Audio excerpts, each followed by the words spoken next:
Welcome to ఆదే TV. నేను మీ journalist Arun.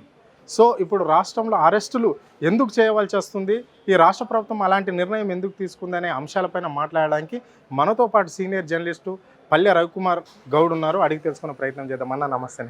నమస్తే. బావురా? ఏంటన్నా ఇంత అరెస్టులు, అంటే ప్రశ్నించే ప్రతి గుంతకను ఈ ప్రభుత్వం అరెస్టు చేయాలని ఒక కంకణం కట్టుకుందా?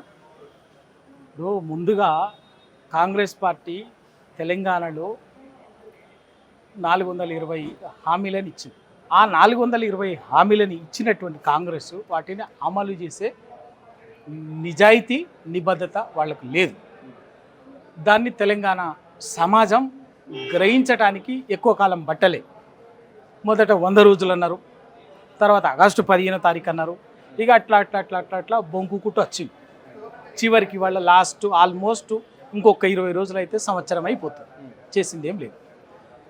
చెయ్యకపోగా, ఏ మేలు చెయ్యకపోగా తెలంగాణ ప్రజల పేద బడుగు బలహీన వర్గాల మధ్యతరగతి ప్రజల ఉసురు పోసుకోవటం మొదలుపెట్టి రకరకాల ఒక హైదరాబాద్ బాధితులు కావచ్చు, మూసి బాధితులు కావచ్చు, రామన్నపేటలో ఫ్యాక్టరీ ఆదాని పెడతామన్నా కూడా అక్కడ ఉన్నటువంటి కావచ్చు, ఇలా కొడంగల్లో స్వయంగా ముఖ్యమంత్రి గారి రేవంత్ రెడ్డి గారి నియోజకవర్గంలో భూములు కోల్పోయినటువంటి రైతులు కానీ కావచ్చు, ఎవరి పక్షానైనా కూడా ఇవాళ నిలబడ్డటువంటి పార్టీ టీఆర్ఎస్ పార్టీ.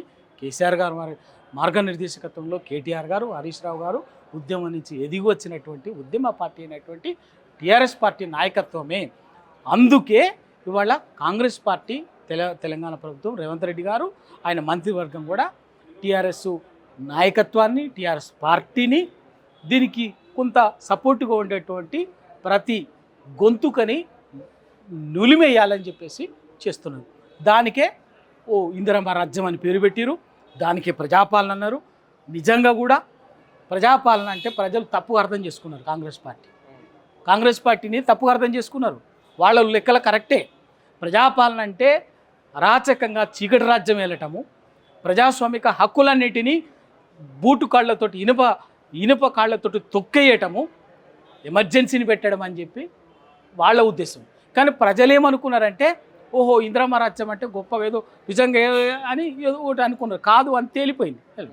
వాళ్ళ ఉద్దేశంలో ఇందిరమ్మ రాజ్యం అన్నా ప్రజాస్వామ్యం అన్నా వాళ్ళ ఉద్దేశంలో ఎమర్జెన్సీని తీసుకురావటం, అనధికారిక ఎమర్జెన్సీని తీసుకొచ్చి ఎవ్వరు మేము ఏం చేసినా కూడా మాకు తాళాలు చప్పట్లు కొట్టాలి, లేకపోతే గొంతు నొక్కుతాం, లేదు అయినా కూడా ఇంకా కూడా అణిగిమణిగి ఉండకపోతే దౌర్జన్యంగా కేసులు పెడతాం, జైళ్ళలో పెడతామని చెప్పేసి వాళ్ళ మాట్లాడుతాం. అయినా కూడా వీటన్నిటిని ఎదిరించి గ్రహించాల్సింది వాళ్ళ మూసి బాధితులు ఇటారుగా నిలబడి కొట్లాడిండ్రు. ఇవాళ కొడంగల్ రైతాంగం, స్వయంగా ముఖ్యమంత్రి రేవంత్ రెడ్డి గారి నియోజకవర్గానికి సంబంధించినటువంటి ప్రజలు కూడా, రైతులు కూడా 6 నెలలుగా మొక్కవోని దీక్షతోటి ప్రభుత్వాన్ని ఎదుర్కొంటూ కుంభస్థలాన్ని కొట్టాలన్నట్టే ఇవాళ స్వయంగా ముఖ్యమంత్రిని ఎదిరించి నిలబడి పోరాటం చేస్తున్నారు. మొన్న రామన్నపేటలో సిమెంటు ఫ్యాక్టరీకి సంబంధించి సబ్బన్న వర్గాలు, రైతులు, మొత్తం పౌర సమాజం వాళ్ళు వచ్చేసి నిలబడింది. ఇవాళ ఆ ధైర్యం ఎక్కడిది అంటే టీఆర్ఎస్ పార్టీ ఇచ్చినటువంటి ధైర్యం.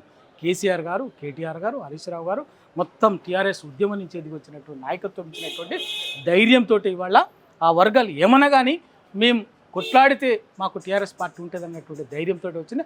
అందుకే ఇవాళ ఎక్కడికంటే కొడంగల్లో ఏది ఏమైనా కూడా ఏంటంటే కేటీఆర్ గారిని ఈ పేరు మీద ఆ పేరు మీద కేటీఆర్ గారిని జైల్లో పెట్టాలి, ఏదో చేసి బెదరగొట్టాలని చెప్పేసి. అరే టీఆర్ఎస్ పార్టీ కానీ మాకు కానీ జైళ్ళు కేసులు కొత్త కాదు. వాటన్నిటిని చూసి ఎదిగి వచ్చినటువంటి నాయకత్వం. భయపడతారా వీళ్ళ ఉడత ఊపులకు భయపడేది ఉంటే తెలంగాణ వచ్చేదా? అన్నిటిని కొట్లాడినటువంటి వాళ్ళు, అన్నిటిని ఎదిరించినటువంటి వాళ్ళ నిటారుగా నిలబడతాం. ఖచ్చితంగా తెలంగాణ సమాజంలోని ఏ వర్గం ప్రజలకు కష్టం వచ్చినా, ఆపద వచ్చినా బరాబర్గా బీఆర్ఎస్ పార్టీ వాళ్లకు బాసటగా నిలబడుతుంది. వాళ్ళ పక్షాన అన్ని విధాలుగా పోరాటం చేస్తారు. లగ్గచర్ల జరిగిన ఘటన రాష్ట్ర వ్యాప్తంగా అందరికీ తెలిసిందే. అంటే కలెక్టరు ఆయన్నే ఒప్పుకున్నాడు, నా మీద రైతులు దాడి చేయలేదు అని. అయినా కానీ అక్కడ స్థానిక మాజీ ఎమ్మెల్యేను అక్కడ పట్నం నరేందర్ రెడ్డిని అరెస్ట్ చేయడం అంటే ఆయనని ఇబ్బంది పెట్టడం అంటే ఆయన స్థానికంగా ఉన్న ప్రజలు ఆయనకు ఫోన్ ద్వారాను ఏదో చెప్తే ఈయన్నే ప్రేరేపిస్తుండు కాబట్టి అరెస్ట్ చేస్తున్నాము అనుకోవడానికి కూడా ప్రజలు ఒప్పుకుంటారు. కానీ మరి అందులో కేటీఆర్ పాత్ర ఏంది? కేటీఆర్ మీదకి మలుపు తిరగవలసిన అవసరం ఏమొచ్చింది గవర్నమెంట్కి? కాంగ్రెస్ లక్ష్యం ఎట్లుంటుంది? కొడంగల్లో ఆ రైతుల విషయంలో స్వయంగా కలెక్టర్ గారు నా మీద దాడి జరగలే, ప్రజలు వాళ్ళ బాధ వినటానికి వచ్చి నన్ను తీసుకుపోయి నేను చెప్పేసి ఆయన చెప్పిండు, ఆయన అది చెప్తాడు. కానీ వీళ్ళు మాత్రం పోలీసులు స్వయంగా ఎవరైతే దాడి జరిగింది అన్నటువంటి ఆ సాధారణమైన వ్యక్తి కాదు, జిల్లా కలెక్టర్ గారు ఆయనే నా మీద దాడి జరగలేదు, రైతులు దాడి జరగలేదు ఇది అని చెప్పేసి చెప్తారు. కానీ ప్రభుత్వము ముఖ్యమంత్రి గారు మాత్రం పోలీసు వ్యవస్థను ఉపయోగించుకొని అధికారం తమ చేతుల్లో ఉంది కాబట్టి ఉపయోగించుకొని దౌర్జన్యంగా అక్కడ రైతులకు బాసటగా నిలబడినటువంటి మాజీ శాసనసభ్యుడు నరేందర్ రెడ్డి గారి మీద అక్రమంగా కేసు బనాయిస్తారు, జైల్లో పెడతారు.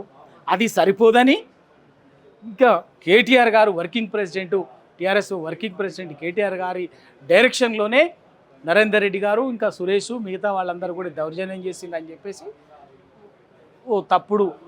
ఒక రిమాండ్ రిపోర్ట్ తయారు చేసి దాన్ని కేటీఆర్ గారిని ఏ విధంగానైనా జైల్లో పెట్టాలని చెప్పేసి కుట్ర చేస్తుంటారు. మళ్ళీ పైగా దొంగ ఏమంటారు చూడు అన్నట్టుగా ఏదో కుట్ర చేసినట్టు అసలు కుట్ర చేసింది మీరు కదా. అసలు కుట్ర చేసి ఇవాళ ఏంది అక్కడ సమస్య ఏంది? రైతులు అయ్యా మా భూమి గుంజుకోవద్దు, మాకున్న 2 ఎకరాలు 3 ఎకరాలు బతుకుదెరువే, మా బతుకుదెరువే ఇది, ఉన్న బతుకుదెరువుని గుంజుకుంటే మేము ఎట్లా బతికేది కాబట్టి ఇయ్యమని చెప్పేసి రైతులు మొత్తుకుంటుంటే ఆ సమస్య పరిష్కరించారు. SC ST Lambadi, SC ST BC 2 ఎకరాలు 3 ఎకరాలు ఎవరి కోసం? ఆ భూముల్ని ఓ పేద 100 మంది పేద ఎస్సీ ఎస్టీ బీసీ రైతుల్ని, లంబాడి రైతుల్ని, దళిత రైతుల్ని, బీసీ రైతుల్ని భూముల్ని గుంజుకొని వాళ్ళ బతుకుదెరువుని గుంజుకొని మీరు ఎవరి కోసం అంటే మీ అల్లుడి వ్యాపారం కోసం, వ్యాపార సామ్రాజ్యం కోసం మీరు ఇవాళ వీళ్ళని చేస్తున్నారు. అడే మీరు చేసేటటువంటి ఏంటిది చెప్తున్న ఒకవైపు రేవంత్ రెడ్డి గారి సోదరుడు తిరుపతి రెడ్డి గారు మాట్లాడి ఏది ఏమైనా మేము బరాబర్ ఆపేది లేదు, భూములు గుంజుకుంటాం, ఎవడేం చేస్తాడో చూసుకుంటాం అని చెప్పేసి చెప్తారు. మరి అంటే ఆ విధంగా ఆయన చెప్తున్నారు. మరి అధికారులు ఏమో ఏం చేసిండ్రు? ప్రజాభిప్రాయ సేకరణ కోసమని ఒక ఫార్స్ లాగా ప్రజాభిప్రాయ సేకరణ కార్యక్రమాన్ని ఒక బూటకంగా మార్చేందుకు, కేవలం టెక్నికల్ ఫార్మాలిటీగా మార్చేందుకు పంపించి చేసరికి అది గ్రహించినటువంటి ప్రజలు తమ ధర్మాగ్రహాన్ని ప్రదర్శించారు. కోపాన్ని కడుపు మండినటువంటి వాడు తప్పనిసరిగా తన నిరసనని, తన ధర్మాగ్రహాన్ని ప్రదర్శిస్తాడు. తెలంగాణ స్వభావం అది. మీరు చేయాల్సింది ఏంది? 6 నెలలుగా మాట్లాడుతుంటే వాళ్ళు వినతి పత్రాలు ఇచ్చారు, కనిపించినటువంటి వాళ్ళకి వినతి పత్రాలు ఇచ్చారు, నిరసనలు తెలియజేశారు, గోడు వెళ్ళబోసుకున్నారు. ఎందుకు పిలిపించి మాట్లాడలే ముఖ్యమంత్రి గారు? నీ సొంత నియోజకవర్గం కదా, మంత్రివర్గంలో మంత్రులు ఎందుకు మాట్లాడలే? మీరు చెప్పారు కదా మాది ప్రజాస్వామ్య పరిపద్ధ, మొత్తం బార్లా తెచ్చినాం, సెక్రటరియట్ మొత్తం మా ఇండ్లు తెచ్చినాం, బార్లా తెచ్చినాం, మీరు ఎక్కడికైనా వచ్చి మీరు వచ్చి ఏ రాత్రి అయినా ఏ పగలైనా వచ్చేసి చెప్పుకోవచ్చు అన్నారు కదా. మరి సొంతంగా నీ నియోజకవర్గ ప్రజలే 6 నెలలుగా గోడు వెళ్ళబోసుకుంటున్నారు. మరొక్క రోజు ఎందుకు పిలిపించి మాట్లాడలే? వాళ్ళ బాధ ఏందో ఎందుకు తెలుసుకోలే? ఆ సమస్యను పరిష్కరించే ప్రయత్నం ఎందుకు చేయలే? వాళ్ళని ఎందుకు మేము ఒప్పించుకోలే? వాళ్ళని ఎందుకు మెప్పించుకోలే? ఆ పని ఎందుకు చేయలేదు? అధికారం దౌర్జన్యంగా వాళ్ళని గుంజుకునే అధికారం మా చేతుల్లో ఉంది కదా అని ఓ పేద రైతుల్ని భూమి గుంజుకొని మీ వ్యాపార సామ్రాజ్యాన్ని నిర్మించాలనుకున్నారు. బరాబర్ అది దానికి మీకు ముఖం చెల్లక, దాన్ని రైతుల దగ్గరికి పోయే మీకు ముఖం చెల్లక మీ మంత్రులు మీరు పోయి వాళ్ళని సమాధానం చెప్పుకునేటువంటి పరిస్థితి లేక అధికారాన్ని అడ్డం పెట్టుకొని మీ దౌర్జన్యాన్ని మీరు చేసారు. దౌర్జన్యంగా భూములు గుంజుకోవాలనుకుంటే కోపం వచ్చినటువంటి రైతులు తిరగబడ్డరు.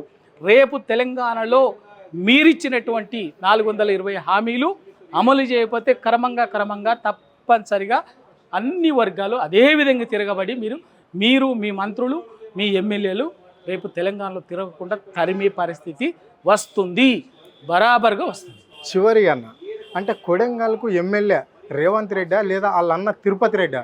ఇప్పుడు అక్కడ ప్రజల దగ్గరకు పోతే మాకు తిరుపతి రెడ్డే, ఇక్కడ తిరుపతి రెడ్డి ఇవన్నీ వ్యవహారాలు చూస్తాడు, ఆయన్ని మమ్మల్ని బెదిరిస్తున్నారు అంటున్నారు. మరి రేవంత్ రెడ్డి అక్కడ ఎమ్మెల్యే లేదంటే తిరుపతి రెడ్డి? తిరుపతి రెడ్డి కనిపించింది కదా మనకు. ఏంది ప్రజలు ఇంత జరిగి ఒకవైపున కలెక్టర్ ఏమో ఏది ఏమైనా సమస్య లేదు ఇది అని చెప్పేసి ప్రజాభిప్రాయం ఇదని చెప్పేసి వాళ్ళ నిరసన వ్యక్తం చేస్తుంటారు.